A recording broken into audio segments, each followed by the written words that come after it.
खुदावंद के जिंदा बबरकत नाम में आप सबकी सलामती हो। मेरे जीरो, जैसे कि हम कलाम पाक में से स्टडी कर रहे हैं यशायाह के सहीफे में से, तो आज हम उसी को जारी रखते हुए फिर देखेंगे यशायाह चैप्टर 53। हम उसकी पहली 3 आयत पढ़ेंगे। आए तो मेरे साथ निकालें। खुदावंद के कलाम में यूं मरकूम है, हमारे पैगाम पर कौन ईमान लाया और खुदावंद का बाजू किस पर जाहिर हुआ, पर वो उसके आगे कोम्पल की तरह और खुश्क जमीन से जड़ की मानद फूट निकला है। ना उसकी कोई शक्ल सूरत है, ना खूबसूरती, और जब हम उस पर निगाह करें तो कुछ हुस्न जमाल नहीं कि हम उसके मुश्ताक हों। वो आदमियों में हकीर मरदूद, मर्द गमनाक और रंज का आशना था। लोग उससे गोया रोपोश थे, उसकी तहकीर की गई और हमने उसकी कुछ कदर ना जानी। खुदावंद के जिंदा और पाक कलाम के पढ़े जाने से हम सब बरकत पाएं, आमीन, हालेलुया। अजीजों, कलाम मुकद्दस का ये जो मतन है बाब 53, ये बाइबल की सच्चाई और हकीकत का एक बेमिसाल और लाजवाब हिस्सा है। हम जितना इसके अंदर जाएं इतना ही वो गहरा होता जाता है। मैं जब इसको स्टडी करता हूँ तो मुझे लगता है कि इसे समझना इवन जिंदगी भर का चैलेंज होगा। ये गहरा है, ऊंचा है, चौड़ा है, ये बहुत ही वसी है। फिर भी मेरी हर मुमकिन कोशिश है कि मैं इसको जितना भी पढ़ सकूं, इसमें जितना भी चीज़ें मैं समझ सकता हूं उसे गहरे तौर से जानूं, पहचानूं, फिर उसको जितने भी कलाम के सुनने वाले हैं उन तक पहुंचाऊं। और इतना हम इसको सीखे पढ़े कि हमारे जहन में ये एक एक आयत जो है वो रिकम हो जाए, नक्श हो जाए। तो जीजों, इस बाब को सदियों से मुकद्दसीन के लिए ये बड़ा एक फातहाना और खुशी और गहरी बरकत का बायस रहा है, क्योंकि इसमें हमें खुदावंद यीशु मसीह की सलीब नजर आती है। इसके बावजूद ये एक सच्चा नगमा है, उदास नगमा है, पछतावे का नगमा है। दर हकीकत ये बाब दुनिया की तारीख में एक सबसे बड़ा एतराफ है, एक कन्फेशन है, एक रिपेंटेंस है जो किसी एक कौम के जरिए से किया जाएगा। और कलाम पाक के ताल्लुक से सिर्फ एक ही कौम है जो बहैसियत कौम पूरी की पूरी मसीह की तरफ रुजू करेगी, और वो कौम है इसराइल को। ये मुस्तकबिल के लिए इनसे खुदा का वादा है, जब वो मसीह की तरफ रुजू करेंगे तो ये उनका इकरार होगा। ज्यादातर लोग समझते हैं कि ये जो चैप्टर है मसीह के बारे में मुस्तकबिल की एक पेशन गोई है, और ऐसा है भी। मसीह और उसकी मौत और दफन और जी उठने और इवन उसके सरफराजी के बारे में इतनी ज्यादा तफसील फराहम करता है कि किसी किस्म के शक की गुंजाइश नहीं रह जाती।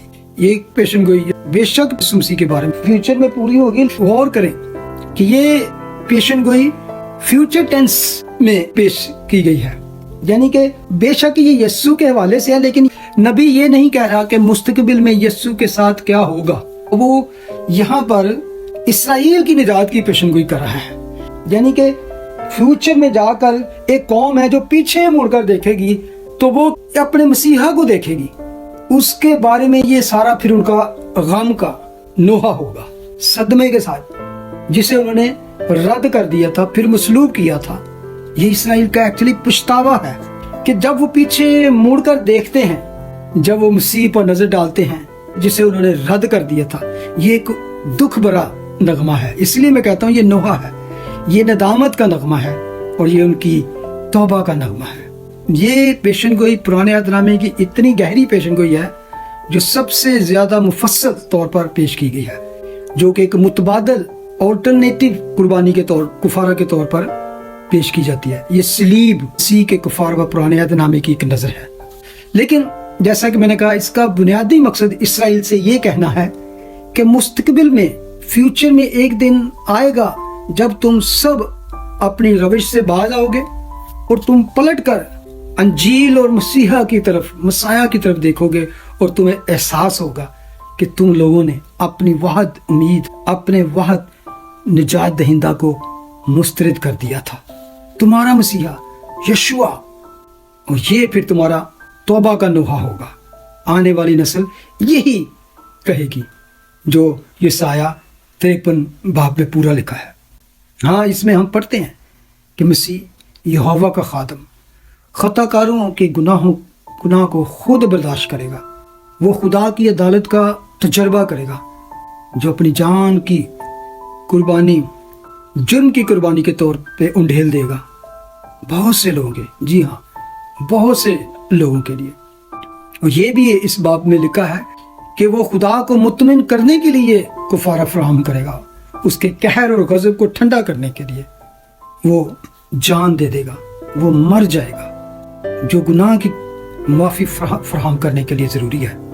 लेकिन असल बात यह है कि वो मरा नहीं रहेगा, क्योंकि हम आगे ये भी पढ़ते हैं।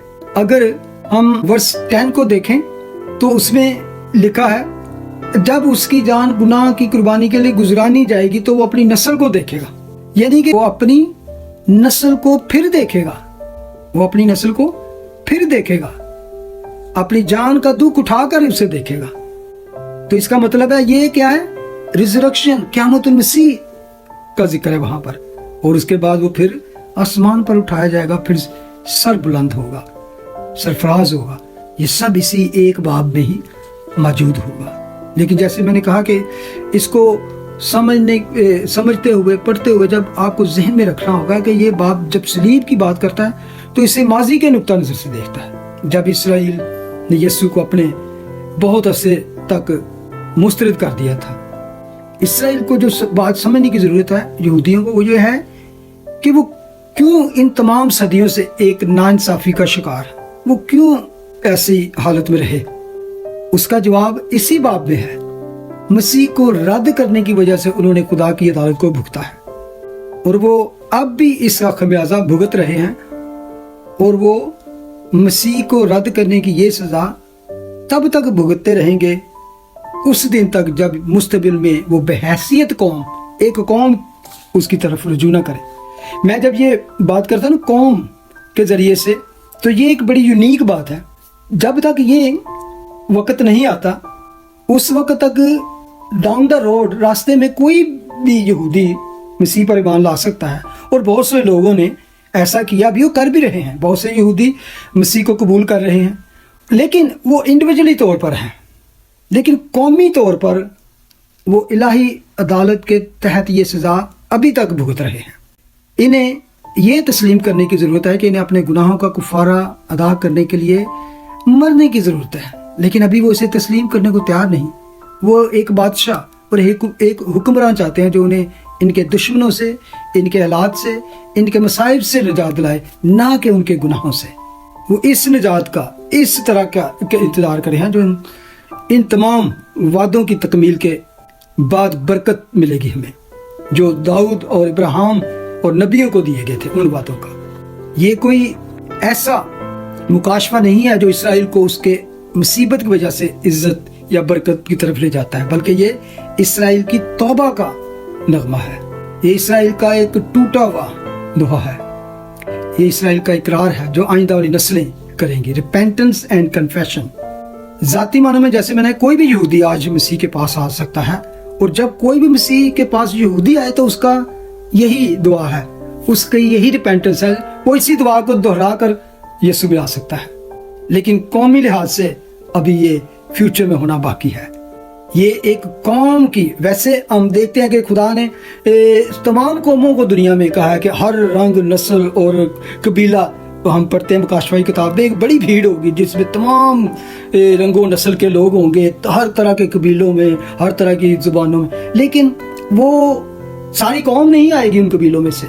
दुनिया के कोई ना कोई आ गया, 2 आ गए, 4 आ गए, खानदान आ गए, लेकिन पूरी की पूरी कौम जो यीशु पर ईमान लाएगी वो सिर्फ इसराइल कौम है। बकाया हिस्सा जो उनका रह जाएगा यीशु के आने पर, वो सारे उसको कबूल करेंगे, सारे उस पर ईमान लाएंगे और फिर बादशाही में दाखिल हो जाएंगे। तो ये इसराइल की तब्दीली पर पुराने अहदनामे में एक नजर है, बल्कि ये क्रॉस से भी बियॉन्ड चला जाता है जब हम इसको देखते हैं। बेशक आज ऐसे लोग भी मौजूद हैं जो ये दावे करते हैं और इस तरह इन कलाम की तशरीह करते हैं कि इसराइल की मुस्तबिल में कोई निजात नहीं है। वो ये भी नहीं मानते, बल्कि ऐसे भी हैं जो बड़े बड़े माहिर अलहात हैं, जो थियोलॉजियन हैं, जो मुबल्लिगीन मुसन्निफीन हैं, वो मसीह की 1000 साल बादशाही पर भी वो यकीन नहीं रखते, ना मुस्तक़बिल में इसराइल की निजात पर यकीन रखते हैं। तो वो यही कहते हैं कि हाँ जी, इसराइल को खुदा ने रिजेक्ट कर दिया है, वो नहीं। लेकिन कलाम पाक इसके बारे में बिल्कुल अपोजिट बात बताता है कि खुदा का ये उनके साथ वादा है, बल्कि खुदा कहता है कि अगर ये जो आसमान और ज़मीन चल जाए, बल्कि ये सूरज और चांद तारे निकलना बंद कर दें, तो फिर मेरा भी वादा इसराइल के साथ ख़त्म हो जाएगा। तो इसलिए याद रखें कि खुदा का ये वादा इसराइल के साथ है, वो फिर से बहाल होंगे, लेकिन वो बादशाही, वो यीशु की अजीम बादशाही होगी जिसमें वो दाखिल होंगे। तो यसाया की ये पेशन गोई थी इसराइल के लिए कि वो निजात पाएंगे, और इसलिए ये पूरा अगर आप पढ़ें तो ये मसीहियों के लिए, ये दूसरी कौमों के लिए, ये एक उस कौम का रोना और मातम है जिन्होंने इसको रिजेक्ट किया था। और ये तो मसीह के आने से 700 साल पहले ही लिख दिया गया था। तो ये किन लोगों के लिए लिखा था? उस वक्त किन लोगों के पास ये कलाम था? ये साया की किताब किसके पास थी? और आज भी है यहूदियों के पास, जिनके पास ये कलाम था। और मसीह के आने से पहले तक हर रबी, हर उनका स्कॉलर इस बात की यही तशरीह करता रहा है कि ये मसाया के बारे में है, मसाया के बारे में है। और जो ही वो वाक़या होता है, वो मसलूबियत का वाक़या होता है, तो रबी और उनके जो काहिन थे वो दौड़ते हैं कलाम मुकद्दस के इस हिस्से में। जब वो पढ़ते हैं तो सर पीट लेते हैं। न्यू टेस्टामेंट में एक जगह पे लिखा है, अमाल की किताब में, एक काहिनों की ग्रोह मसीह को कबूल करके कलीसिया में दाखिल होती है। यानी कि बहुत सारे यहूदी जब उन पर ये मुकाशफा खुला तो उन्हें तौबा की, लेकिन ज्यादातर ने उसको रिजेक्ट किया। फिर तब से इसकी तशरीह, इसकी ट्रांसलेशन, इसका मतलब ही, इस मतन का उन्होंने चेंज कर दिया। वो उसका और ही मतलब निकालना शुरू हो गया कि नहीं, ये मसाया के बारे में नहीं है, ये इसराइल के दुखों के बारे में है, ये इसराइल की बारे में है। लेकिन जैसे कि मैंने पहले भी जिक्र किया था, इसराइल किसी भी तरह इस चैप्टर में फिट नहीं होता। तो ये साया मसीह के आने से कबल जब ये लिखता है, ये उसकी इतनी तफसील के साथ पेशीन गोई है, जो छोटी से छोटी माइन्यूट डिटेल के साथ पूरी होती है। इतनी डिटेल के साथ कि बहुत सारे लोग, क्योंकि वो इस बात को रिजेक्ट नहीं कर सकते, जब वो पढ़ते हैं तो कहते हैं ये एग्जैक्ट इसकी एक एक बात मसीह यीशु पर पूरी होती है। तो दावा करना शुरू हो गया, तो कहते हैं नहीं नहीं, ये बाद में लिखा गया, ये सारा कुछ होने के बाद में। वो ये नहीं कहते कि ये यीशु के बारे में, कहते बिल्कुल यीशु के बारे में, लेकिन ये बाद में लिखा गया चैप्टर है। इस तरह की बात करते हैं, जबकि ये ना तो क्रिश्चियन लिख सकते हैं, क्योंकि जब मसीह आया तो उससे पहले से लिखी जा चुकी थी ये बात। मसीह को जरूरत नहीं थी कि इस बात को लिखें या चेंज करें या इसको ऐड करें। तो इसलिए इस बात को यहूदी इसको अपने सिनागोग में तर्जुमा नहीं करते या इसकी तलावत तक को स्किप कर देते हैं। तो अजीजों, यहाँ एक और बात, जैसे मैं कहना कौम की निजात का यहाँ पे जिक्र है। जब इसराइल दो हिस्सों में तकसीम हो गया, शुमाली रियासत और जनूबी रियासत। शुमाली रियासत जो थी वो थी इसराइल 10 कबीले, जनूबी रियासत थी यहूदा का कबीला जो 2 कबीलों पर मुश्तमिल। तो पहले जो सीरी में गए वो कौन थी? वो थी इसराइल 10 कबीले। तो जब यशायाह आता है तो वो पेशन कोई करता है, तो वो कहता है कि शुमाली सल्तनत इसराइल सीरी में चला गया, जो शुमाली सल्तनत 10 कबीले। और क्या हुआ? इसराइल फिर कभी वापस नहीं आया। और फिर वो यहूदा को कहता है अब तुम भी असीरी में जा रहे हो, तुम बाबिल में कैद हो जाओगे।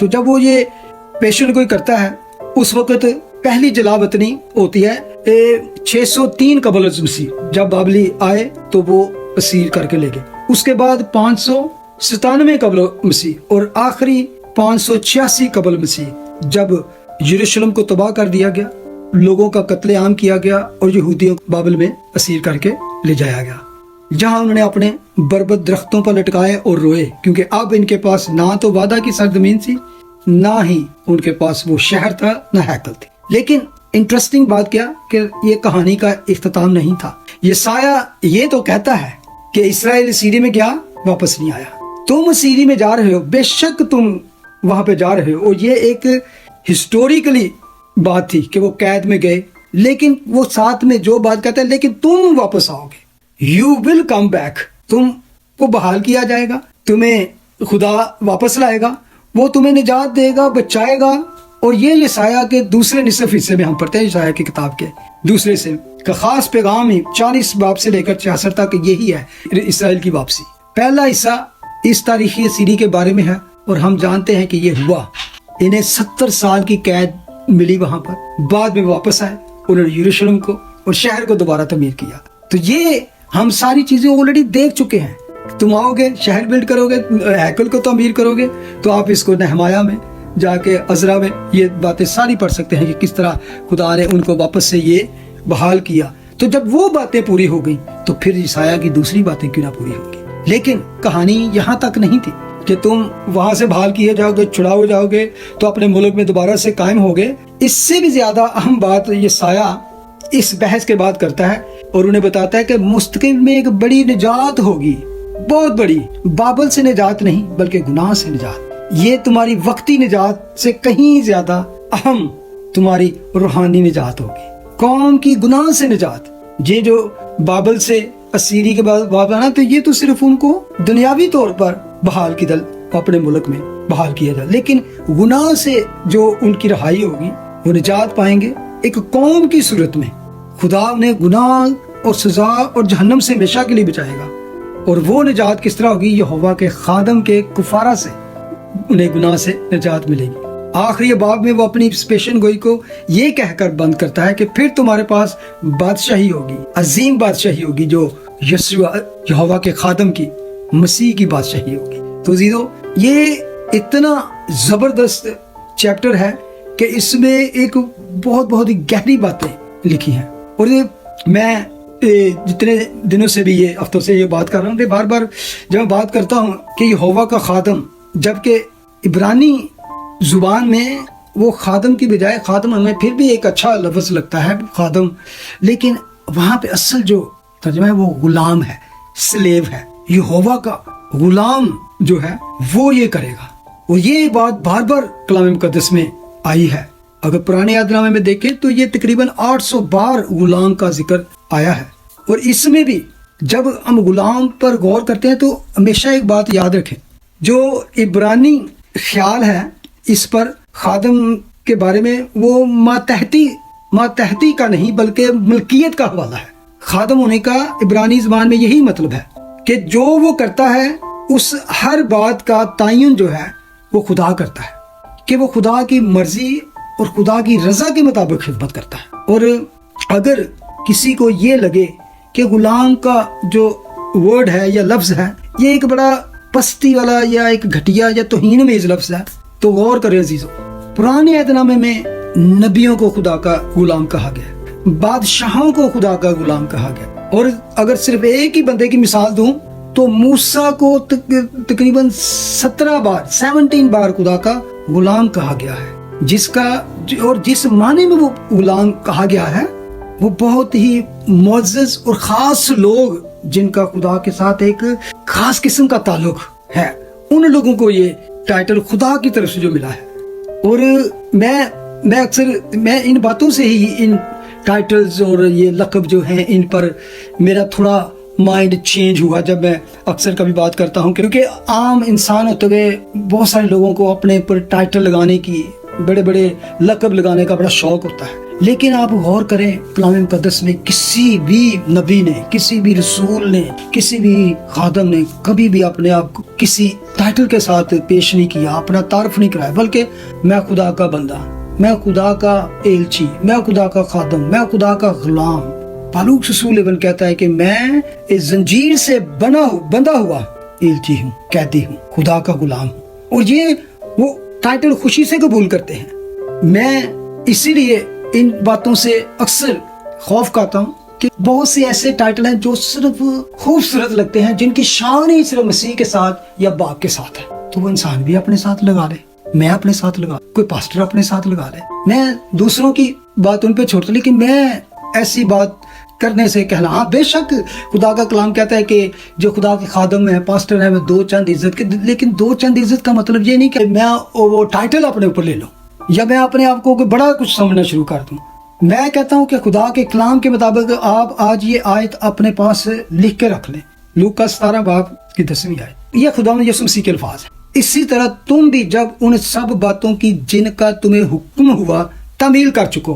गौर से मैं फिर पढ़ता हूँ। उन सब बातों की जिनका तुम्हें हुक्म हुआ तामील कर चुको तो कहो कि हम नकम्मे नौकर हैं। ये उन नौकरों के लिए कहा गया है जो वफादार हैं, जिन्होंने उन हुक्मों पर तामील की है, पूरा किया है जो खुदा के हुक्म है। मैं तो समझता हूँ मैं उस तरह का नौकर भी नहीं हूँ, मैं खुदा का उस तरह खादम नहीं है कि उसकी हर हुक्म की तामील मैं कभी दावा नहीं कर सकता मैंने की है। तो मैं तो नकम्मे से नकम्मा नौकर भी कहूँ तो ये तो उनके लिए है खुदा यीशु मसीह के अल्फाज कि अगर तुम वो सब कुछ कर चुको जो इसका तुम्हें हुक्म हुआ था तो फिर तुम अपने आप को कहो कि हम निकम्मे नौकर हैं, जो हम पर करना फर्ज था वही किया है। तो ये असल में यीशु की तरफ से हमें टाइटल है जो उसके खादम या नौकर समझते हैं। और मैं अगर इसको इंग्लिश में पढ़ूं तो एम्पलीफाइड बाइबल इसको बड़ा क्लियर करती है। इसमें बड़ा वो कहते हैं कि even so on your part when you have done everything that was assigned and commanded to you then say we are unworthy servant, unprofitable servant। क्या मतलब? possessing no merit, for we have not gone beyond our obligation, we have merely done what was our duty to do this। एक तर्जुमा ये भी कहता है कि we are slave undeserving of special praise। तो इसलिए अजीजों मेरे लिए तो इससे बड़ा राज, इससे बड़ी शान ही कोई नहीं कि मैं निजात पा चुका। मुझ निकम्मे हकीर को खुदा ने निजात दी है, अपनी बादशाही का दरवाज़ा मेरे लिए खोल दिया है, मुझको चुन लिया है। और आज जो आपके साथ मैं कलाम कर रहा हूँ ये मेरे लिए बहुत बड़ा एजाज़ है। जब भी मुझे किसी पुलपट पे जाना पड़ता है, जब भी किसी जगह पे उसका जिंदा कलाम मैं खोलने, पढ़ने और उसको आगे पेश करने की जिसारत करता हूँ, मैं अपने आप में वो कमज़ोरी पाता हूँ, मैं थरथराता हूँ और मैं कहता हूँ खुदावंद ये कमज़ोरी हमेशा मेरे अंदर वो कभी भी इस तरह का कॉन्फिडेंस ना आए जिसमें मैं ऐसी गलती कर दूँ कि जिस पर मैं तेरे खिलाफ चला जाऊँ या मैं अपने आप को कुछ समझना शुरू कर दूँ। तो बेशक आप सब में भी ये बातें हैं, लेकिन कभी कभी बहुत सारी बातें हमें कलाम से, पढ़ने से, सुनने से, आपसे जब मैं सुनता हूँ, दूसरों से सुनता हूँ तो मेरी तरबियत होती है, खुदा मुझे सिखाता है तो मैं सीखता हूँ। बहुत सारी बातें मैंने सीखी हैं, बीइंग पास्टर होते हुए मैंने बहुत सी बातें सीखी हैं। और मैं एक और बात सुना कि कई लोगों का ख्याल होता है कि हम बड़े बड़े अच्छे पास्टर, बहुत नॉलेजेबल और बहुत सारे जो डिग्रियों वाले, उनका कलाम सुने तो ज़्यादा बरकत मिलती है। बेशक जिनको खुदा ने दिया, हिकमत दी है, डिग्रियाँ दी हैं, लैंग्वेज दी है, बड़े बड़े गिफ्ट दिए हैं, लेकिन मैं आपको अजीज़ों एक पते की बात बताऊँ। मैं अपनी ज़ात के लिहाज से मैंने कभी कभी आम से बंदों के कलाम से, एक मामूली से बंदों के कलाम से जो किसी खाते में नहीं लोग लाते, मैं उनसे बरकत पाई है, सीखा है। बल्कि सिंपल सी बात उन्होंने की है, ना उनके पास कोई डिग्री है, ना उनके पास कोई कॉलेज है, ना सिर्फ कलाम पढ़ा, उन्होंने दो चार बातें की और दिल के अंदर ऐसी लग गई कि कभी कभी किसी बहुत बड़े माहिर खादम से भी वो बात दिल तक नहीं पहुंची।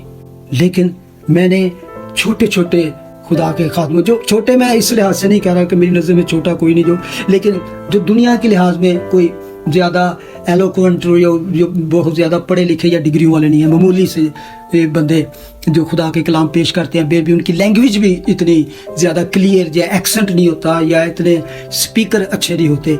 मैं अपने आप को कभी भी अच्छा स्पीकर नहीं समझता, मेरी आवाज़ में वो दम नहीं, वो बात नहीं है, लेकिन मैं सिर्फ एक ताबेदारी करने की कोशिश करता हूँ। लेकिन फिर भी मैं कोशिश करता हूँ कि हम सीखें और ज़्यादा, अपने अल्फाजों का, अपने बातों का जायज़ा लें। तो मैं समझता हूँ कि यहाँ पर मैं ये एक छोटी सी बात और कहना चाहता हूँ कि सिर्फ नबियों ने, रसूलों में या मेरे जैसे नकमों ने, बल्कि फिलिपियों चैप्टर 2 में जब पढ़ते हैं तो हम यहाँ पर मसीह यीशु को देखते हैं। वहाँ क्या पढ़ते हैं? अगर आप फिलिपियों चैप्टर 2 वर्स 5 to 7 पढ़े ना, तो वहाँ लिखा है वैसा ही मिजाज रखो जैसा मसीह यीशु का भी था। वैसा ही मिजाज, और इस बात में अकेली वैसा ही मिजाज रखो जैसा मसीह यीशु का भी था। ये यकीन माने, अब यीशु की जात पर गौर करें तो आप और मैं तो किसी उसके रसूल की पाँव की मिट्टी के मुताबिक नहीं, तो हम यीशु जैसा भी। वो क्या था? फिर आगे पेश करता है कि यीशु का मिजाज,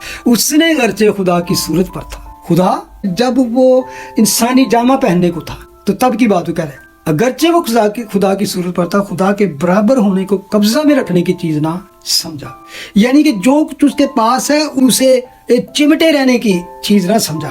وہ شان جو تھی، جلالی شان، جو روبرو وہ خدا کی ذات کا حصہ ہے، تسلیس کا حصہ، تو وہ کہتا ہے اسے پکڑے رہنے کی، اس سے چمٹے رہنے، اسے قبضہ میں رکھنے کی چیز نہ سمجھا، بلکہ اپنے آپ کو خالی کر دیا اور کیا بنا؟ خادم کی صورت اختیار کی، انسانوں کے مشابہ ہو گیا، میرے اور آپ جیسے لوگ، میرے جیسے نکمے انسان کے مشابہ ہو گئے۔ کتنی خوبصورت بات تھی۔ تو اس میں بات کیا تھی؟ وہ باپ کی، صرف باپ کی مرضی پورا کرنے کے لیے یسوع نے ایسا ہی کیا۔ اور یاد رکھیں کہ جب وہ انسانی جامہ پہنتا ہے، مجسم اگاتا ہے، تو وہ پھر بھی خدا ہی رہتا ہے، لیکن جو پریویلیج جو تھی، وہ جو قوت تھی، جو پاور تھی، اس کو اس نے استعمال کرنے سے اپنے آپ کو کچھ عرصے کے لیے، جب تک اس کا پلان تھا دنیا میں خدمت کرنے کا، اپنے آپ کو اس سے علیحدہ کر لیا، اپنے آپ کو اس طرح کر لیا جیسے ایک خادم۔ پھر خادم جب لفظ آتا ہے تو پھر بہت سی باتیں جو ہم خدا کی ذات میں دیکھتے ہیں کہ وہ خدا تو ایسے کرتا ہے، خدا ایسے کر سکتا ہے، پھر وہ اس سے اپنے آپ کو اس نے تھوڑے عرصے کے لیے کیا اٹھا لیا پیچھے۔ اس لیے وہ کوئی کام کرنا چاہتا ہے، وہ باپ سے دعا کرتا ہے، باپ پھر وہ کہتا ہے نا، جو کچھ باپ کو وہ کرتے دیتا ہے، جو باپ کہتا ہے وہی وہ کرتا ہے۔ بیٹا وہی کچھ کرتا ہے جو باپ کو کرتے دیکھتا ہے، کہ سب سے پہلے باپ کے ساتھ اس کا یہ پلان ہوتا ہے، تو پھر وہی وہ کچھ کرتا ہے دنیا میں، کیونکہ وہ انسانی روپ میں آیا اور مکمل 100% وہ انسان تھا اور 100% وہ خدا۔ اور ایون جب ہم یوحنا کی انجیل میں وہ پڑھتے ہیں، جو خداوند یسوع مسیح کے آخری ہفتے کی بات تھی، تو وہ اس میں بار بار یہی کہتا ہے کہ میں صرف وہی کرتا ہوں جو باپ مجھ سے چاہتا ہے، وہی کرتا ہوں جو باپ مجھے دکھاتا ہے، جو باپ چاہتا ہے میں وہی کرتا ہوں۔ آخر کار اپنی زندگی کے اختتام پر وہ کہتا ہے، میری مرضی نہیں بلکہ تیری مرضی پوری ہو۔ یہ غلامانہ گفتگو۔ تو جیسے میں نے کہا کہ مسیح کی شناخت اس طور پر کی جاتی ہے جو خدا کی ملکیت ہے، خدا کی ملکیت، کیونکہ خداوند اس میں اگر آپ پڑھیں گے اس چیپٹر میں، بار بار خدا کیا کہتا ہے؟ میرا بندہ، میرا، مائن، مائی سلیو، یعنی کہ جس طرح کوئی بڑی عزیز چیز ہوتی ہے، مائن، میرا، میرا، ماں، جیسے بچے نہیں کہتے اٹس مائن، اٹس مائن، میں، تو خدا کہتا ہے یعنی کہ یہ میری سب سے عزیز چیز ہے، میری خوبصورت چیز ہے، میری اکلوتی چیز ہے۔ لہٰذا یہوہ کا خادم غلام وہ شخص ہے جس کے بارے میں یہودیوں کی آنے والی نسل کے ذریعے کہا جائے گا، جب وہ ماتم کرتے ہوئے کہیں گے کہ کون ہمارے پیغام پر ایمان لایا، خداوند کا بازو کس پر ظاہر ہوا۔ یہ عظیم توبہ کی فریاد ہے، یہاں ایک شکستہ دل کا اقرار ہے، کس نے ہمارے پیغام پر یقین کیا۔ اور یہ یہودیوں کی آنے والی نسل کی طرف سے خوبصورت بات ہوگی۔ ایسی بڑا ریوائول کبھی بھی دنیا میں نہیں آیا ہوگا کہ ایک قوم، پوری کی پوری قوم، اور میں جب اس کو تصور ہی کرتا ہوں تو میرا دل خوشی سے، شادمانی سے بھر جاتا ہے۔ ہر ایک یہودی بچایا جائے گا، ہر ایک یہودی کلیسیا میں شامل ہوگا۔ وہ یہ اقرار کریں گے کہ ہم یسوع کے بارے میں غلط تھے۔ جب وہ پیچھے مڑ کے دیکھیں گے تو پہلی ہی بات جو وہ کہتے ہیں، تو وہ کہتے ہیں ہم نے اس پر یقین نہیں کیا۔ یہ تو یہاں پہ کون ایمان نہیں لایا، تو کہیں گے ہم نے ان پر یقین نہیں، ہم ایمان نہ لائے تھے، ہم نے اسے سمجھا کہ یہ یسوع نہیں ہے، یہ اس طرح نہیں ہو سکتا مسیح۔ لیکن آنے والے دنوں میں عزیزو یہ سب بدل جائے گا، یہ سب نیا ہوگا۔ تو میں آج اس بات کو یہیں پہ ختم کروں گا، اور اب اس خاص آیت تو جو پڑھی ہے، ہم خداوند نے چاہا تو نیکسٹ اس کے اوپر خاص بات کریں گے۔ خداوند اس کلام کے وسیلے سے ہم سب کو برکت دے اور خداوند کے نام کو عزت اور جلال ملے۔ Thank you, God bless you.